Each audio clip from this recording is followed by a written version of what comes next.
요한복음 8장 12절부터 20절 말씀 보겠습니다.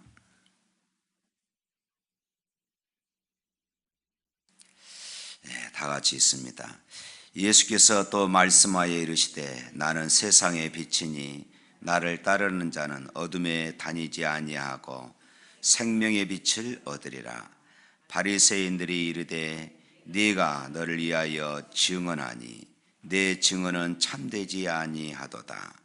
예수께서 대답하여 이르시되 내가 나를 위하여 증언하여도 내 증언이 탐되니 나는 내가 어디서 오며 어디로 가는 것을 알거니와 너희는 내가 어디서 오며 어디로 가는 것을 알지 못하느니라.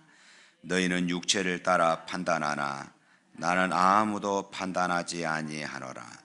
만일 내가 판단하여도 내 판단이 참되니 이는 내가 혼자 있는 것이 아니요 나를 보내신 이가 나와 함께 계심이라. 너희 율법에도 두 사람의 증인이 참되다 기록되었으니 내가 나를 위하여 증언한 자가 되고 나를 보내신 아버지도 나를 위하여 증언하시느니라. 이에 그들이 묻되 아버지가 어디 있느냐? 예수께서 대답하시되 너희는 나를 알지 못하고 내 아버지도 알지 못하는도다. 나를 알았더라면 내 아버지도 알았으리라. 이 말씀은 성전에서 가르치실 때에 헌금함 앞에서 하셨으나 잡는 사람이 없으니 이는 그의 때가 아직 이르지 아니하였음이라. 아멘. 우리 옆 사는 것도 인사 나눕니다. 새벽에 하나님이 도우십니다.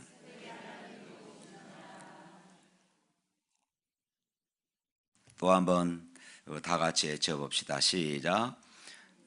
내 인생 가운데 하나님의 역사가 일어나게 하자. 우리 교회 가운데 하나님의 역사가 일어나게 하자. 우리 가정에 하나님의 역사가 일어나게 하자. 내 자녀들의 인생 가운데 하나님의 역사가 일어나게 하자. 할렐루야. 네. 오늘 예수님이 말씀하십니다. 나는 세상의 빛이다. 나는 무엇이다. 이것이 요한복음에 7번 이렇게 나타나 있다고 그랬죠. 이것은 다른 복음서에 없는 그런 말씀. 오직 요한복음에서 예수님이 누구신가 이 주제 가운데 이렇게 써 내려가다 보니까 요한이 예수님 자신이 자신을 가리켜서 나는 무엇이다. 나는 누구다. 나는 세상의 빛이다. 이 말씀은 하나님의 자기 계시, 하나님께서 자기 자신을 그렇게 선언하고 계신 것이지요. 하나님이신 바로 그분이 육신을 입고 이 땅에 오셔서 자신이 어떤 일을 하실 것인가 하는 그런 위대한 선언.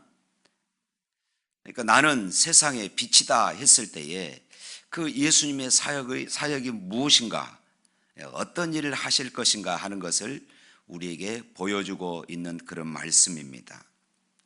또한 결코 다른 사람이 아닌 나만이, 나 홀로 빛이라는 이런 선언입니다. 이것은 예수님이 하나님이시라는 말씀이에요.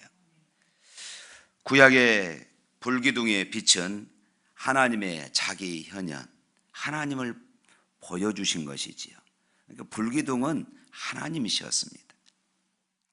그런데 지금 예수님께서 자신이 바로 세상의 빛이다 이렇게 말씀하고 있는 것입니다.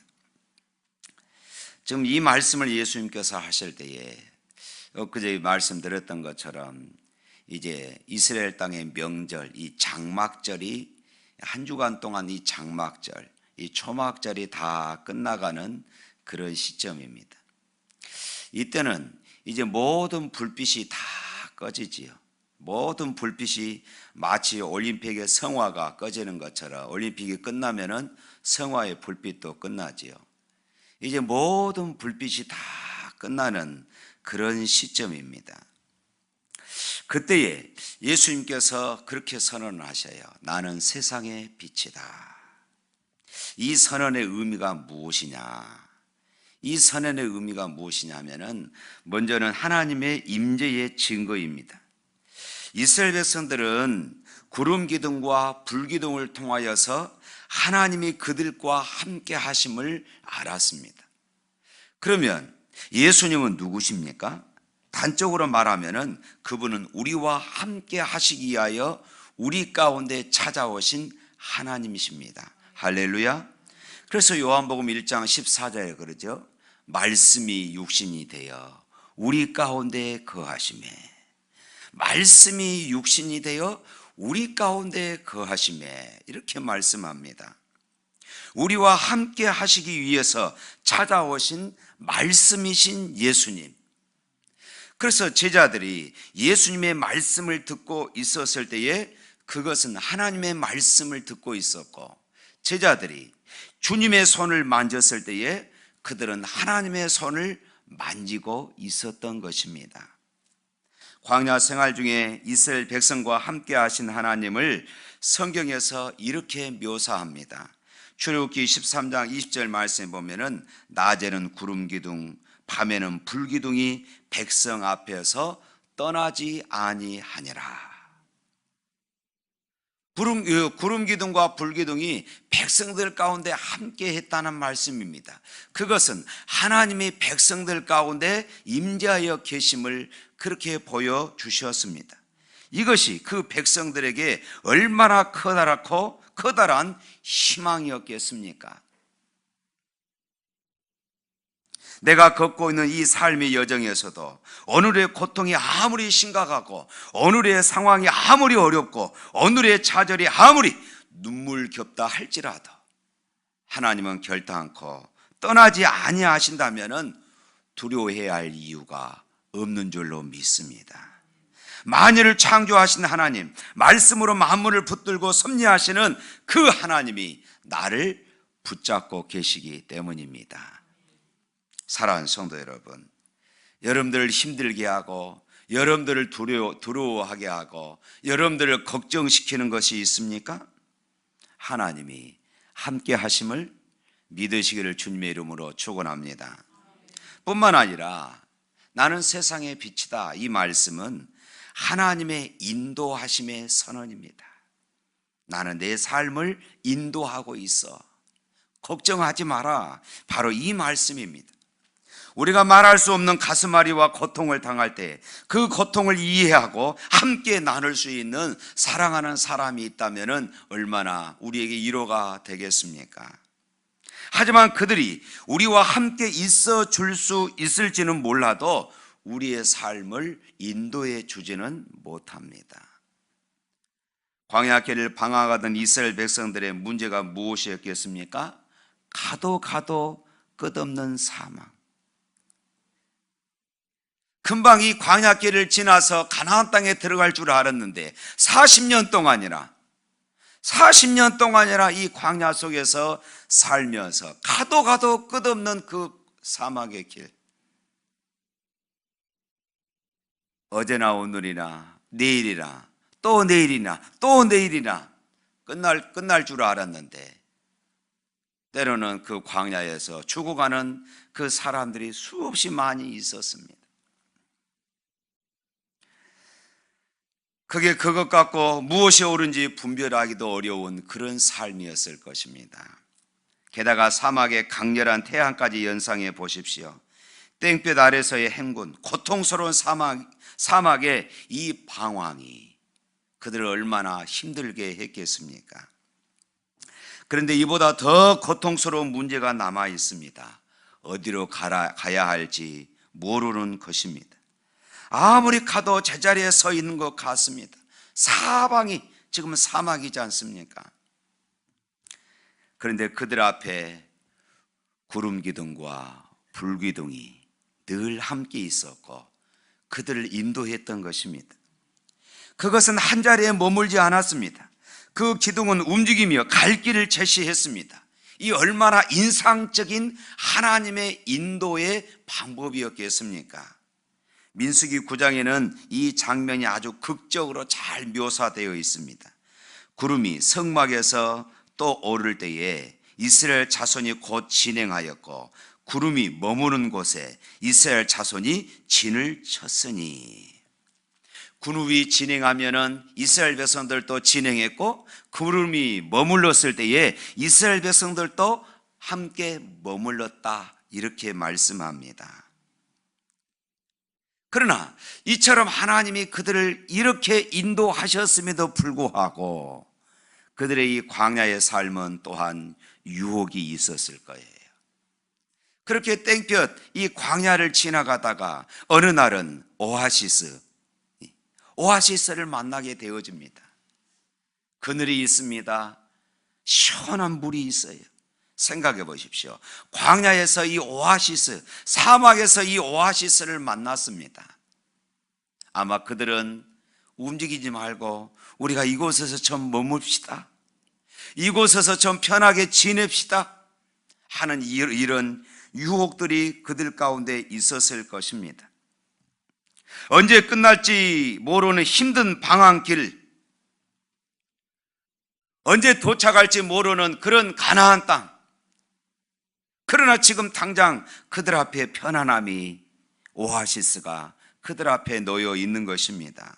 그럼에도 불구하고 구름 기둥이 움직일 때 또다시 그들은 움직여야 했던 것이에요. 또다시 그 편안함을 뒤로 해둔 채 그들은 또 하나님의 인도 가운데 떠나가야 했던 것입니다. 이것은 우리에게 무엇을 가르쳐 주고 있습니까? 계속해서 우리가 무엇인가 결정해야 할 그런 인생의 삶 가운데 정말로 우리가 하나님의 인도함을 따라서 우리가 결정하느냐, 아니면 쉽고 편안한 쪽으로 내 마음 가는 대로 무작정 그렇게 결정하느냐 하는 이런 교훈을 가져다 줍니다. 나의 편리와 나의 쉼과 나의 편안함을 위해서 결정하지 않습니까? 하나님이 무엇을 원하시며 하나님의 선하시고 하나님의 기뻐하시고 하나님의 온전한 뜻이 무엇인가, 그것을 고민하면서 그 길을 결정하십니까? 만약 이스라엘 백성들 가운데 누군가가 이 구름 기둥, 불 기둥이 하나님의 임재임을 알면서도 하나님의 인도하심임을 분명히 알면도 불구하고 지금 당장 눈앞에 있는 이 오아시스, 그늘과 시원한 물, 그 편안함 때문에 움직이지 않고 이동하지 않고 하나님의 인도하심을 거부했다면 어떻게 되었겠습니까? 아마 상상해 보십시오. 그 많은 사람들 가운데 어떤 사람들은 또 그렇게 불평했을 것입니다. 에이, 이 편안함 속에서 더 있지, 왜 하나님은 또 우리를 인도하셔?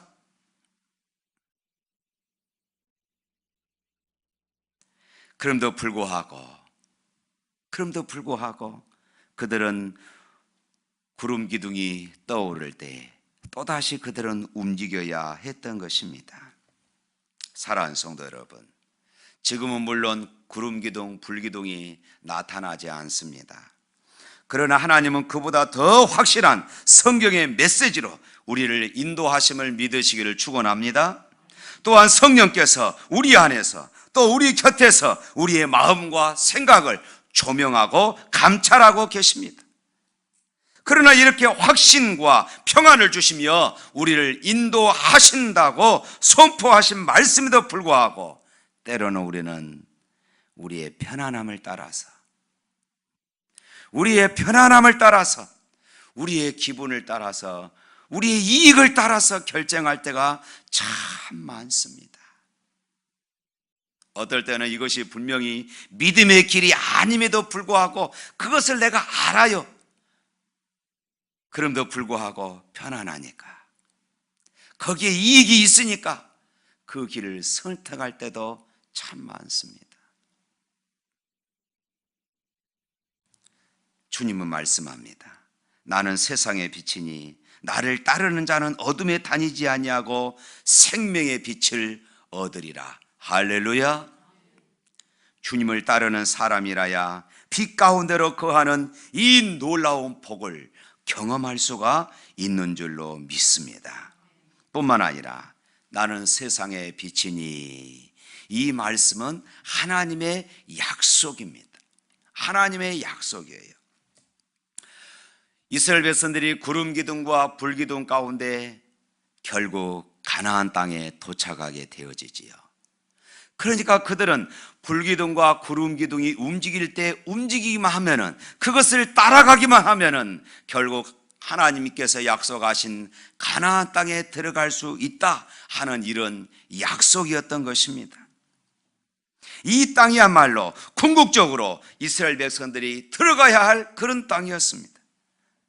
구름 기둥과 불 기둥처럼 오신 예수님, 자연의 불빛은 사라져도 여전히 우리를 인도하시는 영원한 인도자가 되시는 예수 그리스도, 그분은 이렇게 선언하고 계십니다.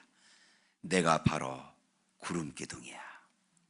내가 바로 불 기둥이야. 광야에서 이스라엘 백성들을 인도하셨던 그 구름 기둥과 불 기둥의 임재 그 이상으로 더욱더 정확하고 더욱더 아름답고 더욱더 평안하게 우리 삶 속에 간섭해 오시는 그분은 우리를 어디로 인도할 줄을 아십니다. 그분은 우리를 영원한 천국으로 인도해 가시는 것입니다. 하나님께서 약속하시는 땅, 바로 그 나라로 우리를 인도해 가심을 믿으시길 바랍니다. 그래서 요한복음 14장 6절 앞으로 우리가 보겠습니다마는, 내가 곧 길이요 진리요 생명이니, 그 다음 뭐라고요? 나로 말미암지 않고서는 아버지께로 올 자가 없다.